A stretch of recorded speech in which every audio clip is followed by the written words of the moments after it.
Good morning, everyone. We're in the final stretch. I'm just getting ready to roll here. 638 miles to Colorado. Excuse me. And 10 and a half hours left on the 70 today. But when I recap, I'll recap almost 9 hours tonight. And if I just need that for that final push to get into Denver, that'll be just fine. I overslept again, but that's not a big deal today. I meant to be up at midnight. It's about 2 right now. It's about 2, but I remember my alarm going off this time. I must have just shut it off, but it's no big deal. We're still gonna be fine. We'll be shut down by what? It's 2 now. Oh, we're gonna drop a time zone too. So 2, 3, 4, 5, 6, 7, 8, 9, 10, 11, noon. So yeah, even with stopping for a break in mountain time, we should be done by noon at the latest. So that's good, no big deal, because that'll have us done by 10 p.m. with our 10-hour break, and at 11 p.m. mountain time, we recap the hours we need to finish getting there and get this load done. So tomorrow, no excuses. Can't wake up late at all, or I'm late for an appointment when I'm supposed to be home, so we can't be doing that. But not much else going on this morning. I went to throw a bag of trash in the trash can, and there was some sort of critter under it. Something, was putting my trash in the can, and something ran out right under it, right by me, and I didn't know what it was. Possible if you're near, if you're at a pilot about 50 miles east of Kansas City and you heard screaming early in the morning, it was probably just me, because I just saw something run. I'm like, what the fuck? Yeah. Oops, supposed to be watching my language. Oh well, I think you're allowed one of those every once in a while on here. I don't think they persecute you for that if you do it every once in a while. But oh man, what a run we've been on. What a run we've been on. So excited to be done with it.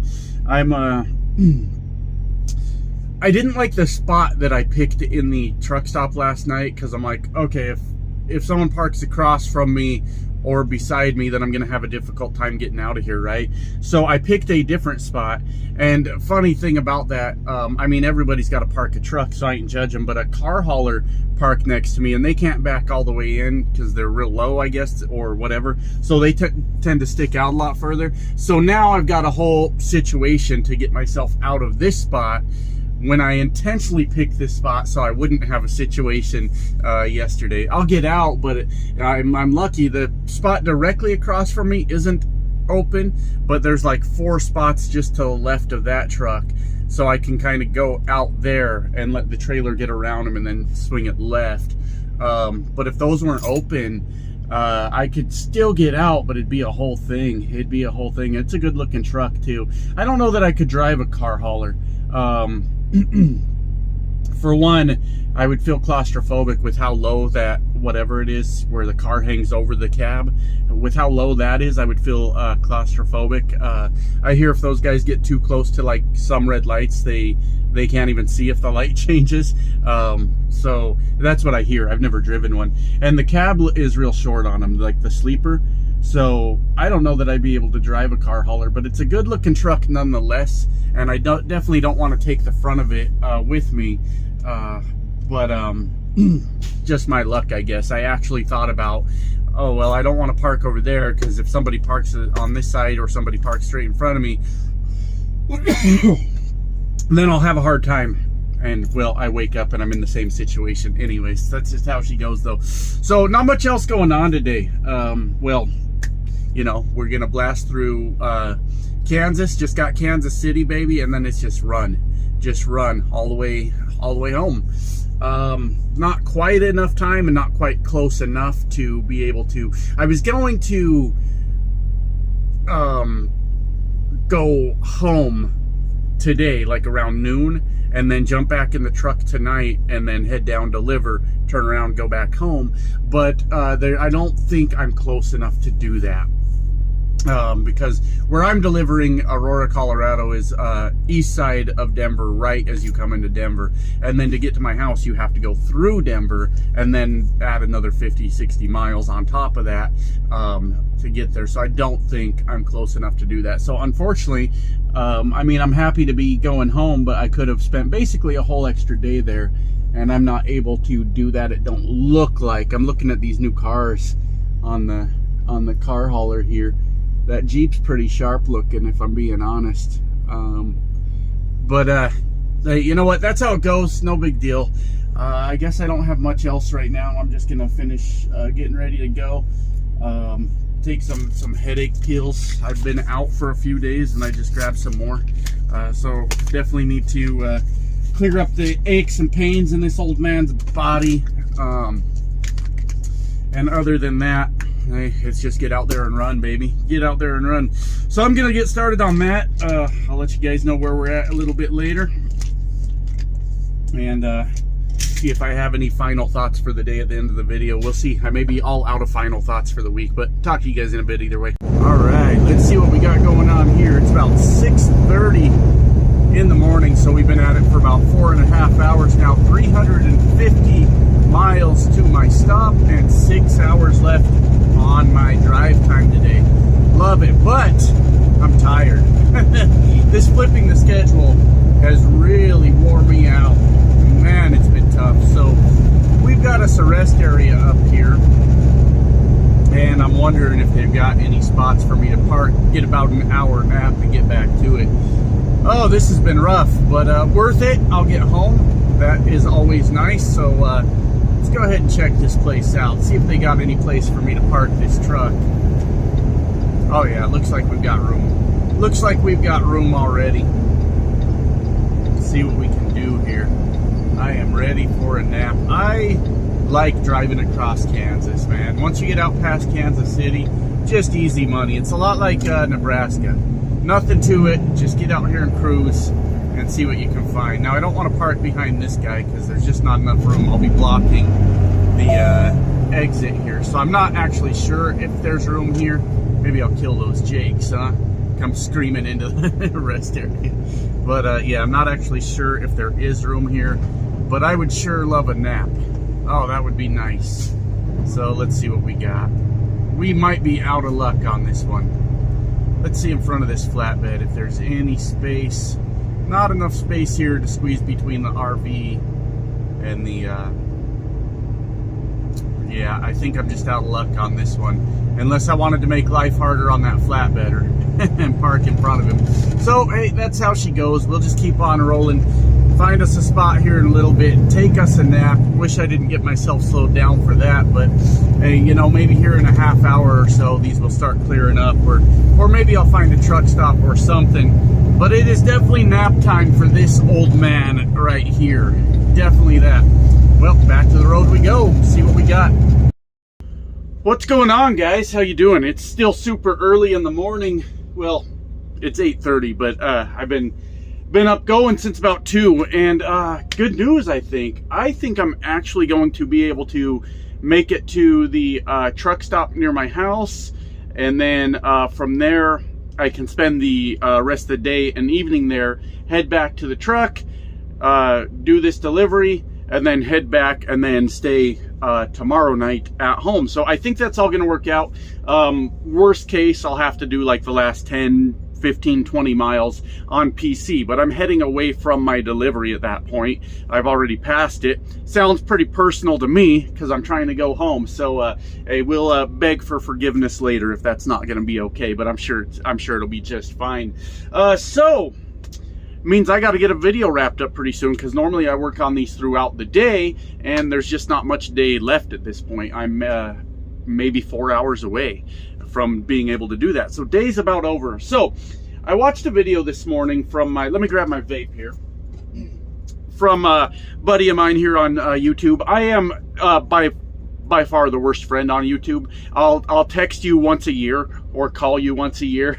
You know, I hardly ever reach out to anyone, but I saw a friend had put out a video, and that's Nevada Trucking and Trails, put out a video on all the mistakes he made when we had a good good freight rates and things like that. And the things that maybe he thought were good ideas then ended up, we saw the freight market go to hell on us. We saw fuel prices go very high and ended up not being necessarily great decisions for him. Of course, I'm not going to put words in his mouth.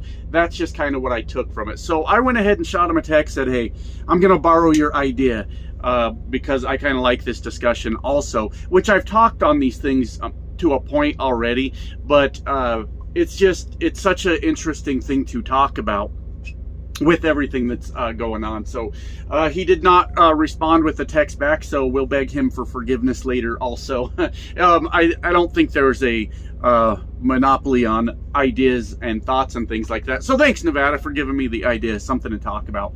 Because I wasn't sure with going home and everything what I was going to be able to get out for you guys and all that today. So mistakes were made by a lot of people. There were a lot of people that were buying trucks or getting into the owner operator side or the lease operator side of things when we were seeing amazing freight rates, pretty decent fuel prices. And what we didn't do, what we failed to do, but I don't think we failed because we got a good education out of it, but what we failed to do was listen to the people that have been around for, 10, 20 years doing owner-operator stuff and said, hey, this ain't gonna last forever. Now, we heard them and we understood them and we believed them, but we didn't think it was only gonna last a little while and then we were gonna be going, oh, now what? What do we do, right? Me, for instance, a lot of things seemed like they all had this amazing timing for me whenever all this started to go crazy. Right around COVID time is when my original YouTube channel blew up because people were losing jobs and they were looking for what's recession-proof work and stuff like that. And I had a huge library of trucking videos that caused one of them to go somewhat viral. The whole channel blew up and all of a sudden I start making money from YouTube, right? And so I start saving up money. I go back on the road because at the time I was local, hated it, can't stand local work, and went back on the road. And then it wasn't very long that I was on the road, maybe 6 months or so, that I moved into owner operator for the first time in my life, right?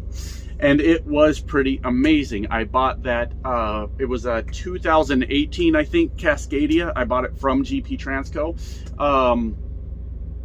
They sell their trucks every once in a while. I believe you can find them on their webpage if you go. I think or they have a separate webpage for selling their trucks. I don't remember specifically how it works. But, it was a 2018 Cascadia, and didn't have it very long. But it was a solid truck. It was a really good truck, but made an absolute ton of money with it. And then I sold it. I sold it because I was like, I just made all this money. I can afford to go take some time off. This was one of the bigger mistakes, actually probably the biggest mistake I made since switching into the owner operator and lease operator side of this business. I sold it.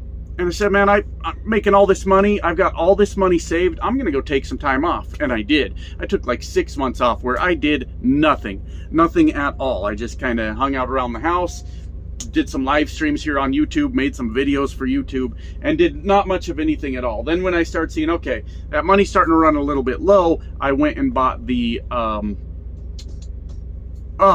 blocked it out of my memory because I don't want to remember that happening. The International, the ProStar. And we did good with it at first, but it just kept having so many damn problems that we just couldn't really keep up with it. But the biggest mistake I made, those two things kind of go hand in hand. I sold a solid truck that really didn't cost that much. I think I bought it for 65 grand, 2018 Cascadia. Maybe a high price, maybe not, but it was completely manageable. But I sold it with the idea, hey, I can come back 6 months from now and I can buy another truck and we're all going to just make $4 a mile and we're going to pay, $3 or whatever it was for diesel and everything's going to be a-okay. Well, that certainly was not the case. That is not what happened.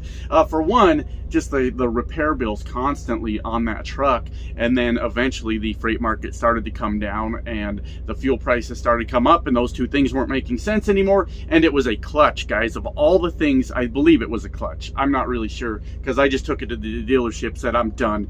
It kept, the clutch brake went out on it, had it replaced, and it destroyed that one within 5 minutes of me driving it. And the mechanics were like, I don't know. And I was like, I don't know either. I'm gonna sell it. Right? But out of all the money that I put into it, it was whatever that problem was that completely broke me, because I'm like, I have nothing left. I've spent everything to keep this truck running. So now I didn't do any of the things like the Nevadas did, and totally their business. I didn't purchase a house. I've had my house for years now. I did purchase a car, but I also sold that when the car market was really high for a profit. So I didn't really, lose anything on that. But I think the most important thing I want to say on the topic is that we all got an education that we so obviously so desperately needed, right? Nevada made a good point. He said, when this market comes back, he said something to the effect of, I'm not just going to work sometimes and then have money to take time off and be lazy. He said, when this market comes back, that's when I'm going to run. He's running now, but that's when I'm going to run, and I'm not going to stop until that market goes down again. And I think he's got the right idea. When this market comes back around, and it will, I believe. I am not an expert on these things, as I've demonstrated, but I believe it will, because everything works in cycles. The whole economy runs in cycles, right? So when it comes back around, that's sort of going to be my mindset also. Now, what I'd like to do right now, I'm not entirely sure on this, and I can't right now anyways. This truck is a nice truck. It's a 2018 T680. It's got a little over 500,000 miles on it, but it is a 4-year lease, and if I remember correctly when I did the math, it comes out to $134,000. You can buy this same truck for like 70s now. So ideally, what I would do before the good rates come back around is go buy my own, right? But you normally need 20-25% down. I don't remember what the math on that came out to. And you're going to want money set aside for any maintenance that comes up before you start bringing in money, right? A nice cushion there. What is 70,000? What would be 20% of that? I'm going to try 12, 24, 36, 48, 15, 30, 45, 60, 24, maybe 18 grand, roughly. Maybe 18 grand. Let's just round it up to 20 grand. And then you want maintenance. So now, just in case something goes wrong before you start bringing in money, now you're talking like $30,000 to be set up and ready for that. Now, could I buy a cheaper truck? Probably. I could probably wait for these prices to still keep coming down. When I bought my ProStar, I believe the price was around $48,000, and I put $12,000 down. I do know for a fact I put $12,000 down. So can I get there? Maybe. But I don't want to buy another ProStar. Everybody told me don't do that. Can I get there? Maybe. Currently, my maintenance fund has $2,500 in it. After this week, it's going to have $3 grand in it. Of course, if things come up with this truck that need to be fixed, then it will come out of that maintenance fund. But the whole point is, how do I be smarter about what I'm doing? And I don't know the exact answer, but how can I set myself up with 30 grand by the time that rates start to come back around? Because if I'm buying the same truck, the same exact truck, some with less miles, by 100 grand for 70,000 as opposed to 135,000, then that itself is savings, right? But I want to try to stick to the point of the mistakes we made, I guess.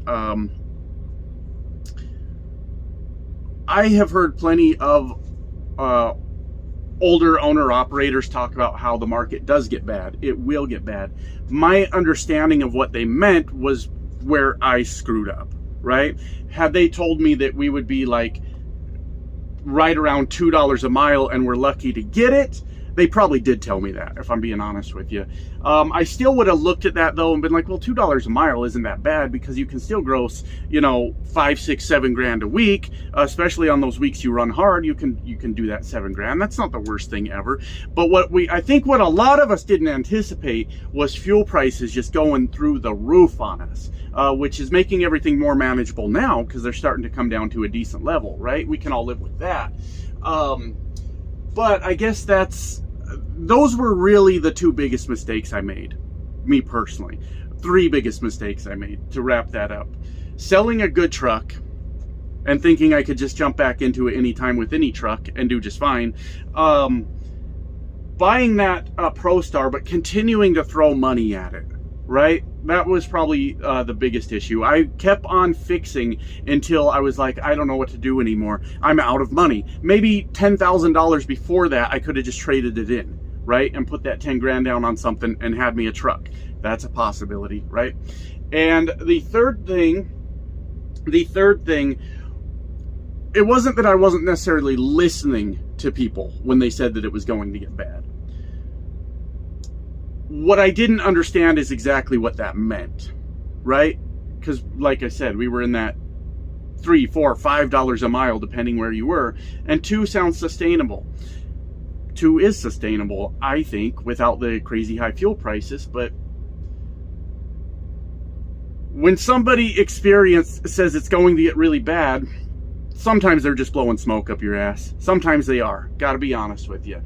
But the truck drivers that have weathered the storm as owner-operators multiple times, there might be a little something to what they're saying, right? They might have a good point when they're telling you that this is going to get bad. Pay attention to what you're doing. Because I was set up to be successful in that Freightliner. I could have paid that thing off. Like with the money that we were making then. I could have had it paid off. And I would have a truck free and clear right now. But we can't go back and we can't do it over again, right? All we can do is go into the next phase of it and make better decisions, right? I don't know what the best decision is. I really don't.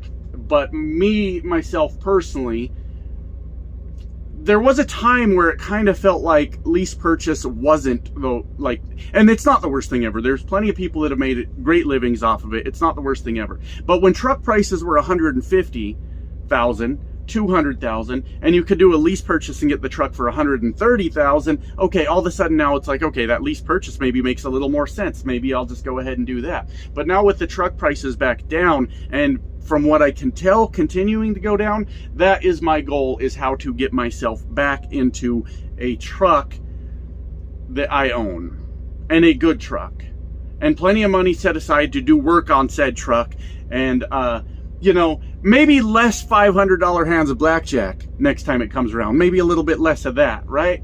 Maybe less, oh, how much did I spend at the strip club last nights? How about that? That might be a good idea. That might do better. Less. I'm not saying let's get rid of all the fun. We still got to have a good time out there, right? But maybe less.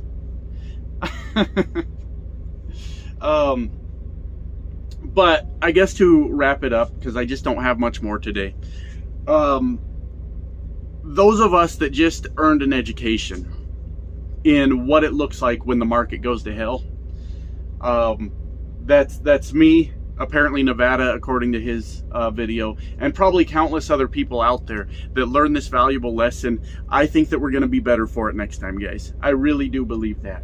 I think that we'll make a lot better decisions. We saw veterans out here making dumb decisions because they were just rolling in money at the time too. You know, I'm not going to name names or anything like that, but there were some questionable decisions made by even the most seasoned veterans out here. But all of us that are still kicking, still fighting to get by out here, I think we're going to be a lot better for it. And you know, we just got to weather whatever's left of this storm, and I don't know how long that'll be. I'm not the expert in these things, not at all.